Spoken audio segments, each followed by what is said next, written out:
The big two ballot measures, recreational marijuana and abortion's unit viability, did not get the 60% needed to pass. They did get over 50% of votes each, which leads to the question tonight, could those losses be turned into victories during the next legislative session? Capitol reporter Forrest Saunders joining us from Tallahassee tonight. Forrest, what do you think?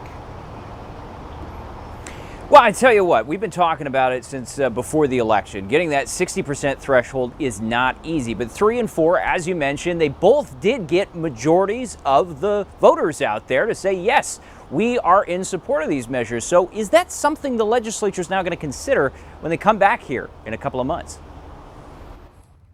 Going in. Well, the votes are in. Both recreational cannabis and abortion protections failing to hit their marks. Yes or more! My body, my choice! Even so, a majority of Floridians wanted them, and that's still something, say supporters. 57% of the vote may not be enough to amend the state constitution, but it still sends a very clear message to Governor Ron DeSantis and other anti-abortion extremists in the legislature that Floridians do not want the near-total abortion ban to be in place. State Rep Anna Escamani thinks the GOP-controlled legislature should keep that in mind next session and perhaps moderate current law. I would hope that there is some pressure to move away from 6 weeks into a period where more people will at least realize they are pregnant. But to be very candid, I don't think this legislature cares at all about women's health and well-being.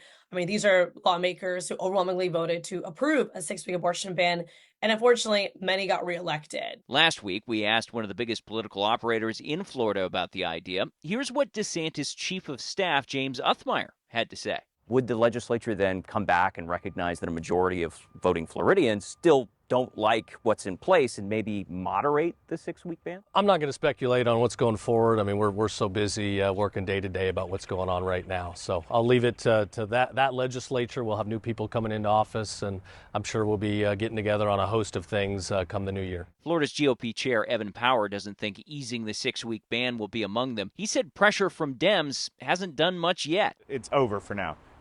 It's been the issue that Democrats have run on for 2 cycles, and it allowed us to win big in 2 cycles. So I don't think that's an issue that we need to even talk about anymore. I think it's a settled deal. But when it comes to recreational marijuana, Power sees a path to some movement. The amendment had bipartisan support in the legislature and backing from both presidential candidates. There is some room. I think there's a discussion on whether people should go to jail for simple possession, where people should be able to smoke weed if they have it, and then the idea of home grow came up, and that those are all discussions that belong in the legislature. They don't belong in the constitutional amendment process, so I think we will continue to have those discussions in the legislative process. It all has Trulieve's CEO Kim Rivers, who helped bankroll the amendment, optimistic despite the medical marijuana company's loss. I'm actually energized this morning. I think folks might be a little surprised by that, but I think this campaign has really, again, brought a lot of different folks together.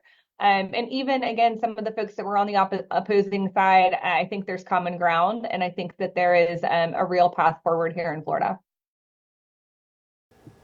Okay, so legislative session, that starts in March. We'll have to wait and see if any of these proposals come up. But, even so, if they want to go the constitutional route again, supporters still have a pathway. I've even heard some talk of taking Amendment 4 and putting it on the 2026 ballot without changing the language, just trying to get more groundswell of support. I don't think that's likely.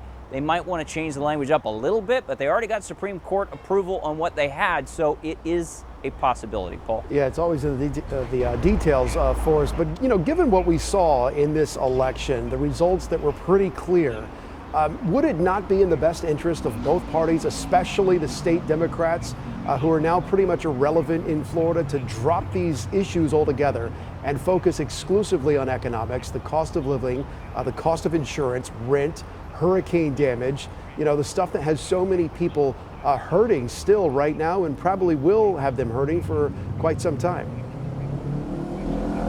I will say this. I think the state Democrats would tell you that they have been focused on economics as one of their main planks for a long time now.